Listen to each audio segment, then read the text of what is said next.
The Nets are the epitome of a super team, and we've been in the super team era for a while.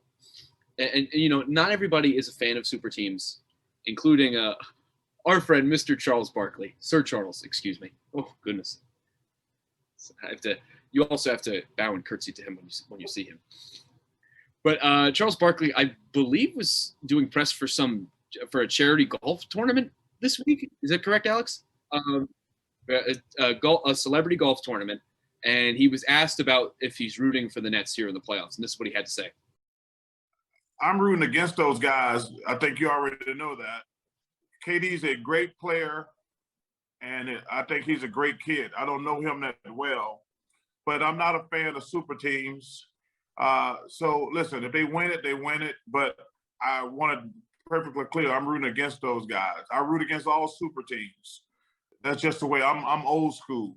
If I said the other day, if I'd have known you guys were going to make fun of me for not winning the championship, I would have joined the super team back in my day. Me and Patrick and Karl Malone and John Stockton. But like I say, man, I feel good about my legacy. I'm pretty sure Patrick and John and Karl do. LeBron started this super team thing, and hey, it's the way the game is played now. I've just been told the name of the tournament that Chuck was playing in, and I've already forgotten it. So I'm going to ask our producer again. What was the name of the tournament? The American Century Championship, it's called. And apparently it's not until a month from now, because I guess Chuck needs a whole month to promote an appearance in a golf tournament. Like he's written a memoir or something. It's a whole press tour. But that's not the topic here. Kelly, this is a little off topic, but it does pertain to the Nets. So let's discuss it. What are your thoughts on super teams? I mean, I think there's a lot to dissect here. I mean, this is coming from a guy who once demanded to be traded from the Sixers to the Suns, and then later joined a super team in Houston with Hakeem Olajuwon and Clyde Drexler. So interesting guy to be giving this take. But beyond that, we're talking about, if he's referring to the Nets, he's talking about the Nets and KD and all them.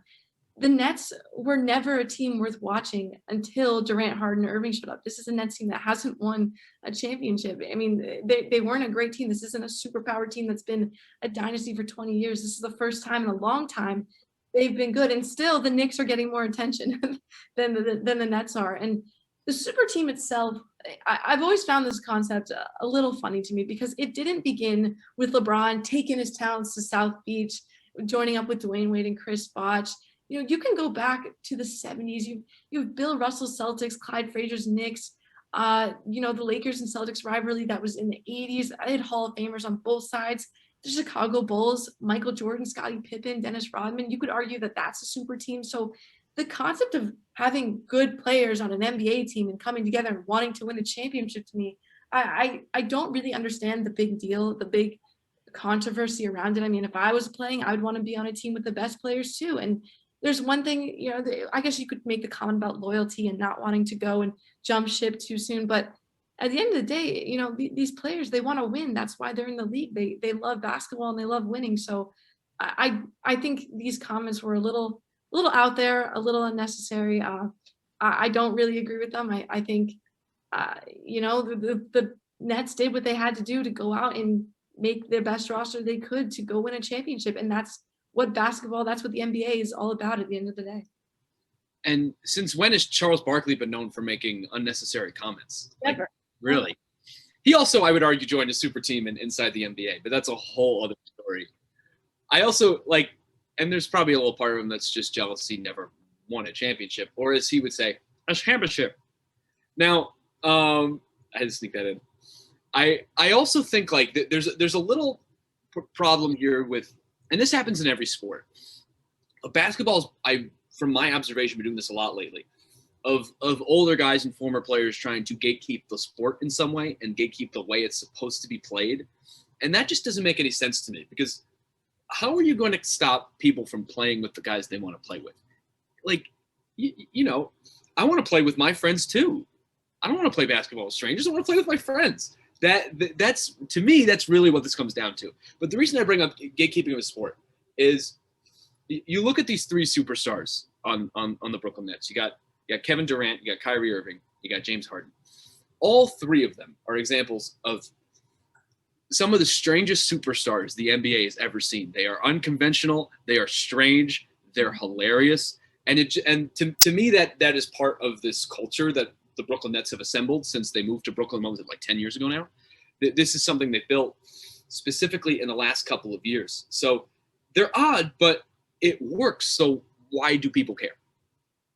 Exactly. Why? I mean, it's New York. It is New York after all. They love characters, and this New York team has a whole bunch of them. I mean, even some of the lesser players who don't get as much media attention, they're interesting too. I think Bruce Brown's become one of my favorite players in the league. I talk about him on the Pick and Pod show all the time because I think he's just such an interesting story. But you look around the league right now, and the teams that are left are teams that we're not used to seeing at this late state in the game. I mean, the Philadelphia 76ers, Milwaukee Bucks, Atlanta Hawks, they've never won a championship before.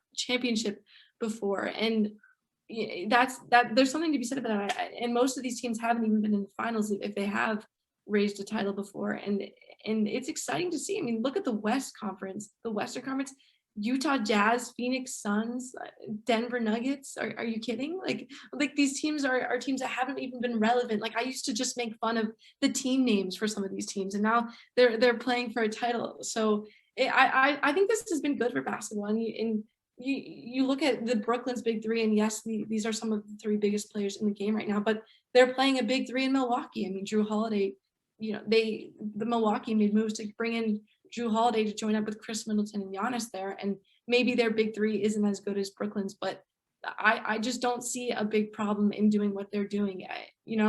Sean Marks, he had to build a functional roster, and he did so with three players consuming more than 60% of their payroll, and that's, tip your hat to him. That's his way of managing a basketball team, and it's been successful so far. And it's the same thing as teams who go and try and make that happen by taking risks on draft picks. So it's just how they've managed the team, and if they're able to win a championship, hats off to them.